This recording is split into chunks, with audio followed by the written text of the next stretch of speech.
Et salut à tous les gars, bienvenue dans cette deuxième édition de Fight News, l'émission où on débriefe ce qui se passe dans la sphère MMA. Très heureux de vous retrouver pour un deuxième volet où on va parler du coup de l'UFC 294 qui a eu lieu ce week-end. Un UFC assez mouvementé je dirais et assez décevant pour la plupart des fans, mais bon, on va revenir dessus et on va pas revenir sur tous les combats évidemment parce que bon, on en aurait pour demain, mais on va revenir sur ce qui était pour moi les événements principaux de l'UFC 294, à savoir premièrement les débuts de Sharapudin Magomedov, le prospect qui vient tout droit de la montagne du Caucase, qui avait beaucoup de buzz derrière lui. On va revenir sur le combat d'Ikram Aliskerov face à Wally Alves. Le combat, enfin, ce qu'on peut appeler le combat de Magomed Ankalaev face à Johnny Walker, le combat Ousmane contre Chimaev et bien évidemment le main event Islam Makhachev contre Alexander Volkanovski numéro 2. Donc commençons tout de suite avec les débuts de Charaboulet. Alors, Charaboulet Magomedov, Sharapudin Magomedov, surnommé The Bullet, un peu comme Valentina Shevchenko.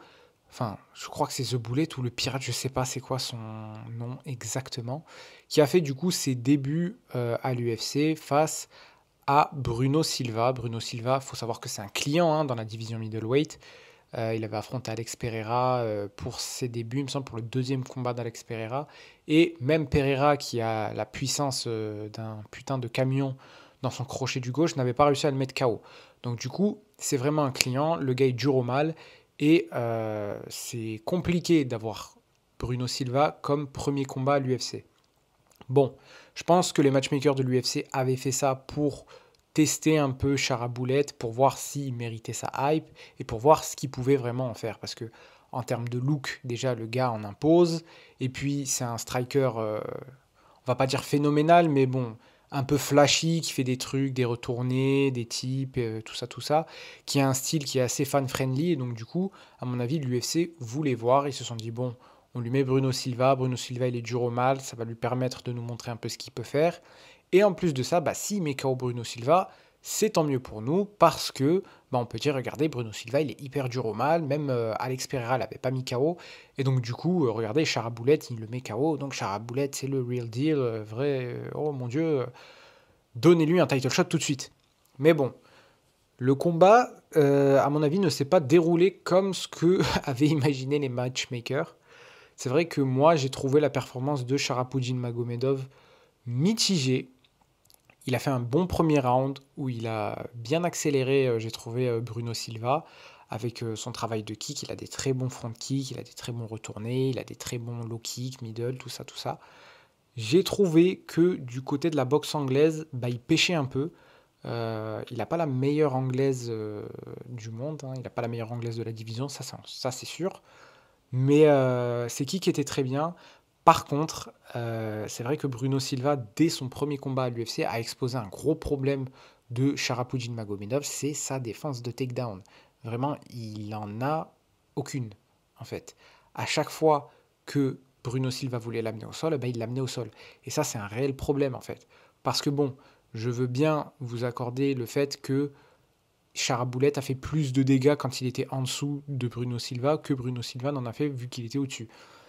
Mais là, c'est Bruno Silva en fait dont on parle. Donc c'est pas le top level des grappleurs et des lutteurs de la division des middleweight.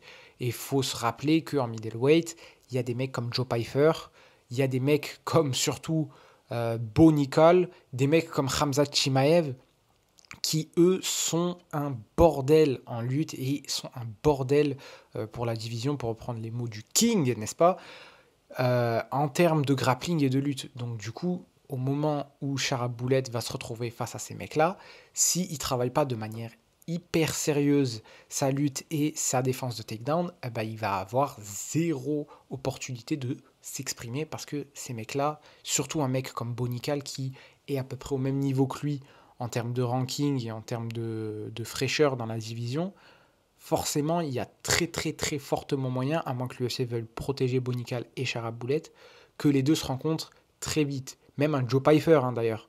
Donc du coup, si Charaboulet ne travaille pas cet aspect-là de son jeu, je pense que le zéro dans son record, c'est-à-dire ce qui prouve qu'il est invaincu, va très très très très vite disparaître. Et c'est vrai que ce serait dommage pour lui que son record d'invincibilité ne disparaisse face à un Joe Pyfer ou un Bonical plutôt que face à un gros nom de la division comme un Robert Whittaker ou un Dricus du Plessis. Donc du coup, des débuts pour moi de Charaboulette mitigés, mais bon, c'est vrai que ça apporte un peu de fraîcheur dans la division. Le mec a beaucoup de hype, et donc du coup, je pense que s'il y a un vrai travail sur sa lutte et sur son grappling, il y a potentiel qu'il puisse craquer le top 15 ou le top 10, voire même le top 5. Après, niveau devenir champion, euh, là, je pense qu'il y a encore du boulot. Mais bon, on ne sait jamais. Passons du coup, deuxièmement, au combat de Ikram Aliskerov face à Wally Alves. Du coup, Ikram Aliskerov face à Wally Alves. Eh ben, comme on l'imaginait, Aliskerov a littéralement mis une drill à Wally Alves, un KO au premier round, hein, par coup de genou sauté, puis avec des frappes. Ikram Aliskerov qui prend de la hype, lui aussi, hein, il a été connu pour être un des combats les plus difficiles de Khamzat Chimaev hors UFC. Donc du coup, Aliskerov qui prend hype, sachant que maintenant Khamzat Chimaev est dans sa division, c'est-à-dire la division middleweight, il y a fort potentiel que les deux s'affrontent pour une revanche. Je pense que en main event d'un Fight Night, ce serait très judicieux de mettre Aliskerov face à Khamzat Chimaev pour une revanche. Ça ferait prendre du galon à Khamzat ou à Ikram Aliskerov d'ailleurs, hein, si jamais un des deux venait à gagner. Et puis, c'est un bon build-up pour les deux avant d'affronter les réels gros noms de la division. Parce qu'il faut se rappeler que, bon, Ikram Aliskerov n'en a affronté aucun, et Khamzat Chimaev non plus, hein. Donc du coup, une grosse performance d'Aliskerov. J'aime beaucoup son style, très dynamique, gros striker, grosse puissance dans les points, grosse puissance partout, hein, d'ailleurs.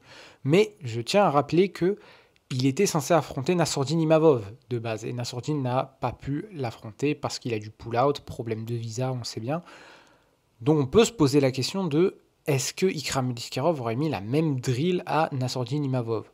Si je ne me trompe pas, vous me le direz dans les commentaires, mais je ne crois pas que Nassourdine Imavov ait déjà été mis KO dans sa carrière.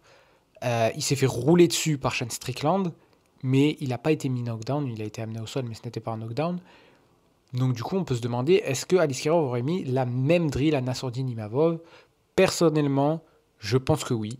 Parce que, comme je l'ai déjà dit à de nombreuses reprises sur cette chaîne, le style MMA Factory, je ne trouve pas qu'il soit le meilleur en termes de striking et en termes de gestion de l'espace, tout ça. Donc, ouais, je pense qu'Ikram Aliskerov aurait mis la même drill à Nassourdine Imavov, si ce n'est pire.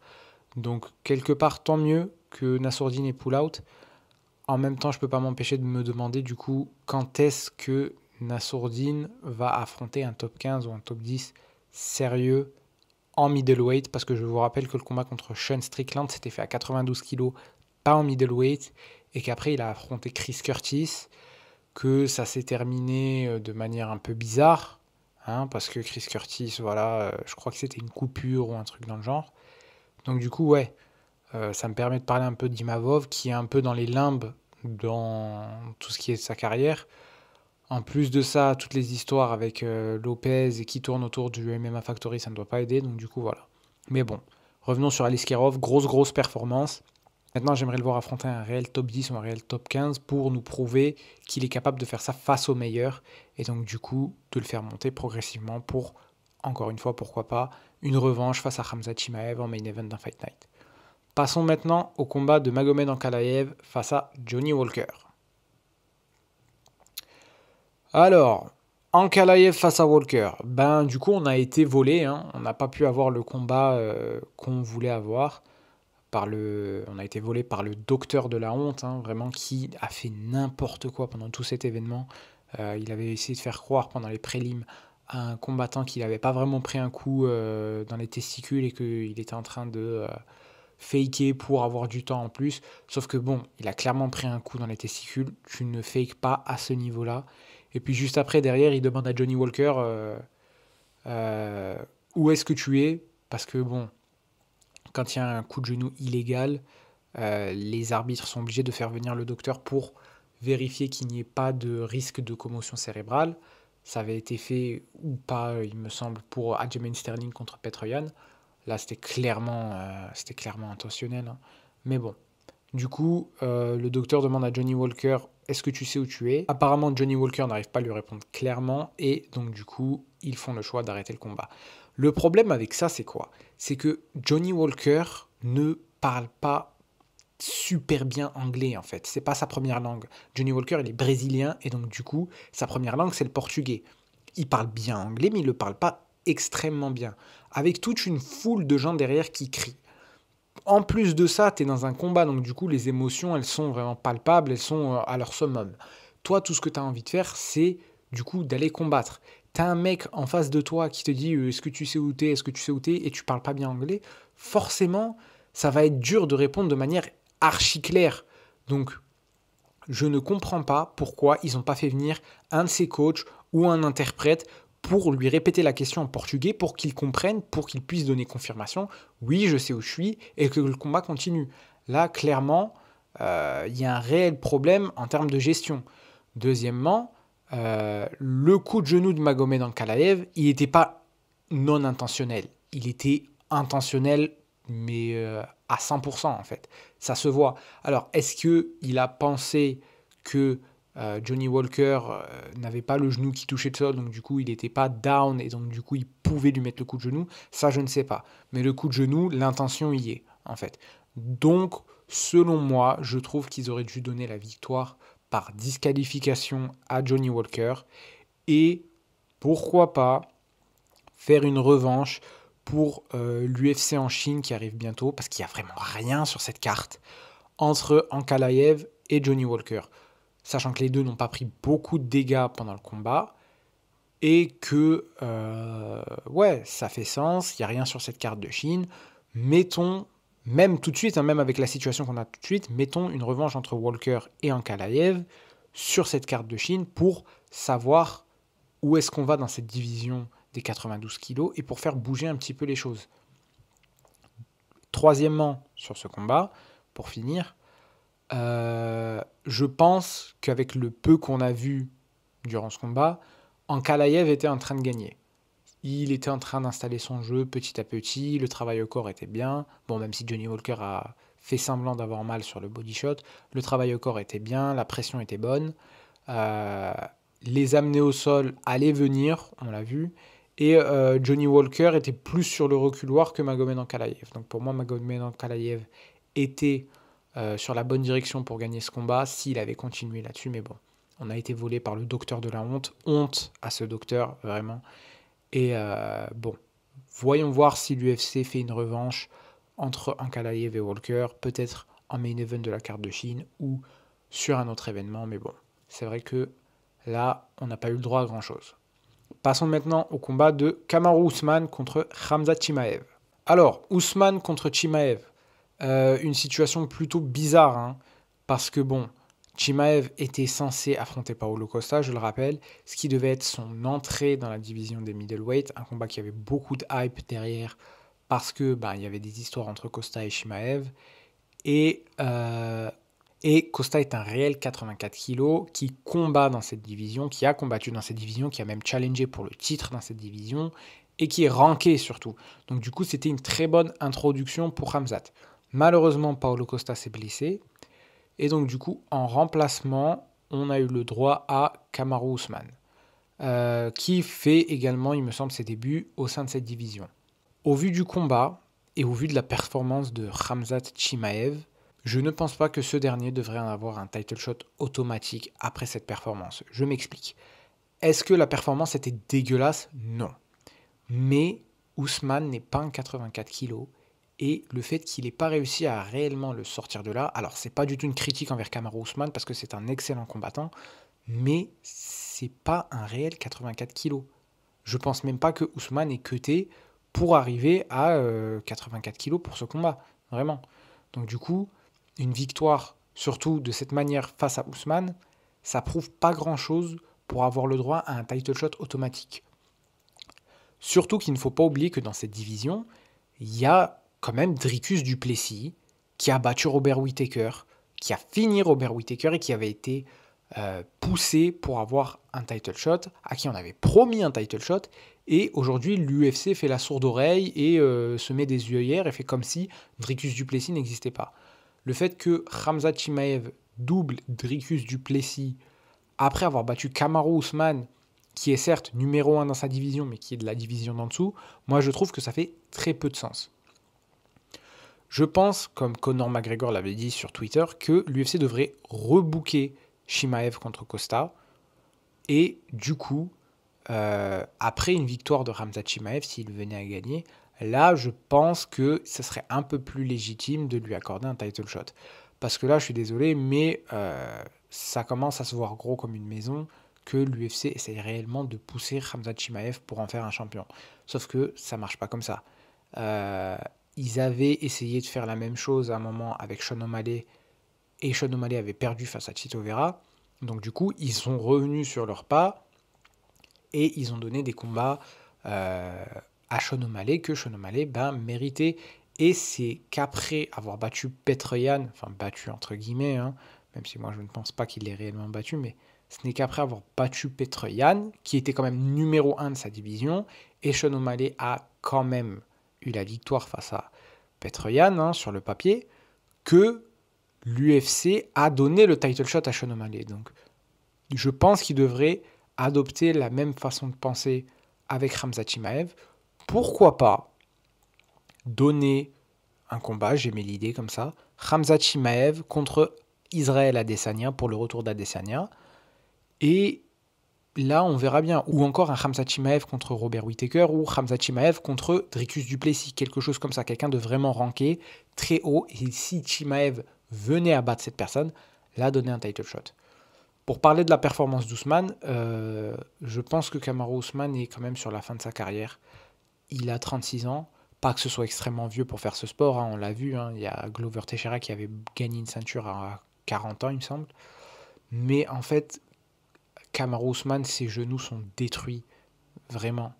Et son corps en a pris beaucoup, hein, depuis ses années de lutte jusqu'à son règne de champion welter. Et là maintenant, je pense que il devrait prendre du temps pour lui et pour sa santé, ne pas combattre aussi rapidement, et après voir s'il se sent mieux, pour voir s'il pouvait revenir au top niveau. Parce que là, ça va être très très très difficile pour lui, vu son état de santé. Donc, je pense qu'Ousmane a encore 2 combats, maximum 3 en lui. Et après, il faut qu'il prenne sa retraite, parce que ça commence réellement à se voir. Il n'était pas dégueulasse face à Khamzat Chimaev, mais il était beaucoup plus lent et beaucoup plus tentatif. Il était beaucoup plus hésitant face à Khamzat Chimaev. Donc du coup, je pense que Kamaru Usman est sur la fin de sa carrière. Il a peut-être encore 2 combats ou 3 en lui. Et après, c'est la fin. Passons maintenant à Islam Makhachev contre Alexander Volkanovski. Alors, Islam Makhachev face à Alexander Volkanovski. Pour moi, sans grande surprise, Islam Makhachev finit Alexander Volkanovski. J'avais dit dans ma prédiction que je pensais qu'Islam Makhachev allait finir Alexander Volkanovski par soumission au 3e round. Il m'a fait mentir, il l'a mis KO au 1er round. Après, bon, on pouvait s'y attendre dans le sens où Volkanovski n'était pas dans la meilleure des shapes et a dû réaliser un gros cutting en termes hydriques pour arriver aux 70 kg. Sachant qu'il partait de 81 kg, donc ça fait à peu près 11 kg à perdre. Est-ce que c'était prévisible ? Non, parce qu'on voit plus Islam Makhachev comme un grappleur et non comme un striker. Après, il ne faut pas oublier que Makhachev a un excellent striking, meilleur que Khabib, qui était son prédécesseur. Donc du coup, c'est vrai que Islam sait striker. Après, avoir mis KO un des meilleurs strikers de l'UFC, là, c'est très impressionnant. Volkanovski, 70 kg, c'est pas vraiment sa catégorie. Et je ne veux pas dire qu'il n'est pas capable d'arriver à 70 kg, mais en termes de morphologie, il n'est pas vraiment super pour cette catégorie. Vous voyez que les mecs de 70 kg, ils sont plutôt longilignes, grands, très musclés, comparé à Volkanovski qui est petit, trapu. Et donc du coup, c'est vrai qu'il n'a pas un réel avantage à 70 kg. De plus, je pense que maintenant, il faut commencer à réellement mettre du respect sur le nom d'Islam Makhachev. il a plus que prouvé, malgré les premiers combats qu'il y a eu, qui étaient un peu des combats faciles, parce qu'avoir un title shot après avoir battu Bobby Green, c'est vrai que c'est un peu bizarre à dire, mais bon, il a quand même fini Charles Oliveira, il a battu 2 fois Volkanovski et a fini Volkanovski. Donc, du coup, il est temps de mettre du respect sur le nom d'Islam Makhachev. Quelle est la suite pour Islam ? Je pense que la suite devrait être Charles Oliveira, parce que Charles a, après sa performance contre Beneil Dariush, mérité un combat face à Islam, une revanche face à Islam. Je pense que ça devrait se faire en terrain neutre, pas au Brésil, pas à Abu Dhabi. Faisons ça à Las Vegas, ou en Californie, ou n'importe où en Amérique, ou même faisons-le à Vancouver, au Canada, quelque chose comme ça, mais en terrain neutre, là où il n'y a pas d'espèce d'avantage en judging pour Charles ou pour Islam. Faisons ça en terre neutre et voyons ce que ça donne. Parce que bon, Charles proclame partout que c'était pas réellement lui lors du premier combat, et tout ça. Islam dit qu'il peut refinir Charles parce qu'il l'a déjà fait une fois. Voyons voir. Moi, je pense que Charles Oliveira, hors Islam Makhachev, ça reste ce qui se fait de mieux dans la division des lightweight. Et puis voyons. Ensuite, si jamais Islam venait à battre Oliveira, derrière, il y a Keiji, il y a Poirier. Bon, moi, je trouve que ce ne serait pas super judicieux pour lui de les affronter. Pas parce qu'il pourrait perdre, je pense qu'il gagne. Mais c'est vrai que ça fait un peu... je prends les restes de Khabib, quoi. Donc moi, j'aimerais vraiment que la division bouge un peu plus et que des vrais contenders comme Tsarukyan ou encore comme Gamrot arrivent, fassent leurs preuves et puis arrivent à avoir un title shot face à Islam. Donc du coup, on aurait des combats un peu plus frais comme Makhachev contre Gamrot, Makhachev contre Tsarukyan. Et qui sait, pourquoi pas, s'il continue de monter comme il monte en ce moment, pourquoi pas Islam Makhachev face à Benoît Saint-Denis. Ça pourrait être un excellent combat qui pourrait vraiment donner du fil à retordre à Islam Makhachev. Du coup, c'est déjà la fin de cette vidéo. J'espère qu'elle vous aura plu. N'hésitez pas à la liker, à la partager, à me dire ce que vous en avez pensé dans les commentaires et à vous abonner et à activer la cloche de notification pour être notifié dès que je sors une nouvelle vidéo. Il y a un nouveau documentaire sur lequel je suis en train de bosser qui arrive, ne vous inquiétez pas. Ce sera du coup, vous savez quoi ? Ce sera une surprise. Vous verrez bien. En tout cas, moi, j'ai été très heureux de vous avoir pour ce Fight News et je vous dis à la prochaine pour une prochaine vidéo. Ciao !